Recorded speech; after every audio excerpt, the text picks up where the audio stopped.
Hello guys, I hope you're doing well. I'm Mocenter and welcome to my nostalgia review of set 4712 Troll on the Loose from 2002. It's based on the Sorcerer's Stone when Ron and Harry try to save Hermione from the troll, and unfortunately the set only contains Harry and the troll.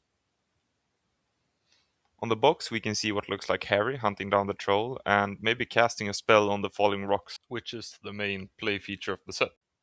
On the sides of the box we have some random box art with Harry and the troll, and of course the regular Lego text.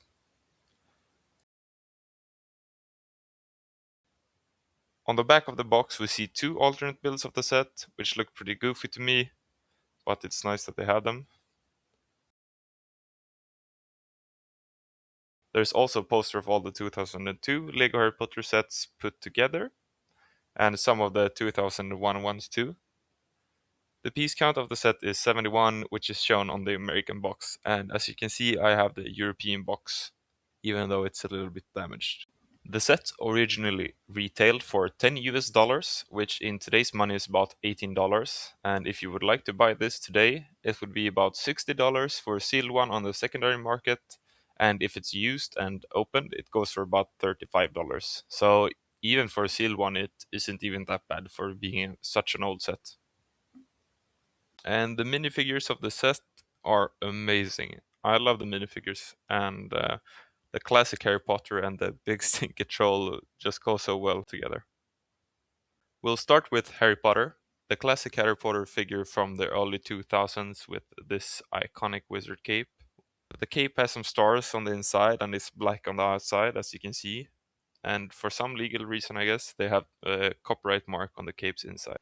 There's only printing on the head and torso of the figure, and the head has a neutral expression, which I like. And the torso has printing of his robes, which, even though they are simple, give a lot of detail. Something I've never really liked about the OG Harry Potter figures is the hairpiece, which they stuck along with for a very long time. And I think it's too big, not really so Harry Potterish, even though he's supposed to have a really scruffy hairstyle, at least according to the books.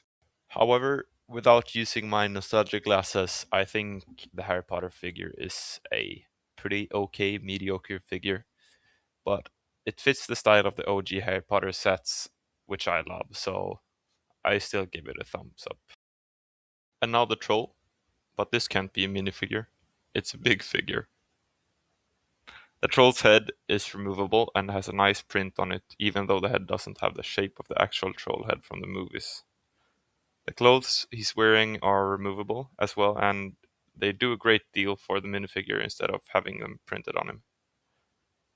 They're made of some sort of soft fabric, and the lower part is put together by an elastic band, which holds it in place, as you can see. On his legs, there's also some texturing, very accurately representing his bumpy legs, which we can see in the movie. Both of the figures come with an accessory, where Harry has his wand and the troll the big club.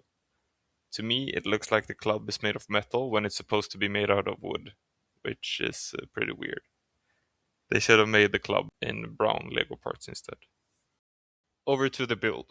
So, in general, I really think the set looks iconic with the yellow hair fig, the big goofy troll, and the simple yet totally readable build of the girls' bathroom.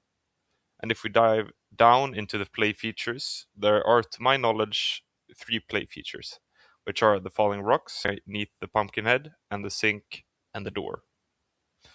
The falling rocks is a classic Lego play feature, and I guess it works great for kids, and not as much for adults or displayability. The sink, however, I think is an even better feature, which can be used both for display and play. I believe the sink is supposed to look broken when it's down, that's how I understand it, which makes it look just like the broken sinks in the movie.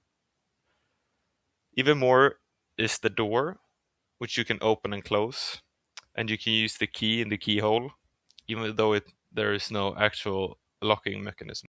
I guess you could also drop the troll's club on its head like they do in the movie, and maybe count that as a play feature. If I would have to choose two things I really like about the set, I would say firstly the sink and faucet pieces. They really do a lot to make this otherwise not very bathroom looking set into the girls' bathroom from the movies. Secondly, I really like the little pumpkin head on top, which I believe represents that it was Halloween when the troll was released. However, if I could change one thing, it would for sure be changing the layout of the build. Because right now you can't even fit the troll in the set with Harry.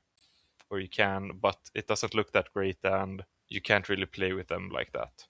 Even more, the room doesn't at all resemble the girls' bathroom from the movies. As you can see in the picture, the sinks are on one side of the room and the booths on the other side. And I guess you could make a booth with a door in the set, but that's not what they did here. I do think, though, that if you had two of these builds, you could probably build something a lot more similar to the real girls' bathroom from the movies. And you could probably use it to play a lot more and use it as a better display set. The instructions are just like normal, beginning with the minifigures and ending with the two alternate builds, where the first one is Harry in a room trying to escape the troll, I guess, and the other one where Harry sits in a tent, maybe built by Hogwarts bricks, and the troll is trying to hunt him down. They end the instructions on the backside with an ad for the Lego Creator Harry Potter game from 2001, and I have never actually played this game, so I don't really know what it is. In summary, I think this is a great set for, if released today, $18, where you get the iconic troll scene and at least one figure to play with and try to take out the troll, even though you don't get Ron and Hermione. It does lack a bit in the build aspect, but I think it holds up pretty good, especially since it's about 25 years old, and therefore I give the set a 7 out of 10. Thanks for watching the video, guys. If you liked the video, leave a like and subscribe. I'll see you in the next one.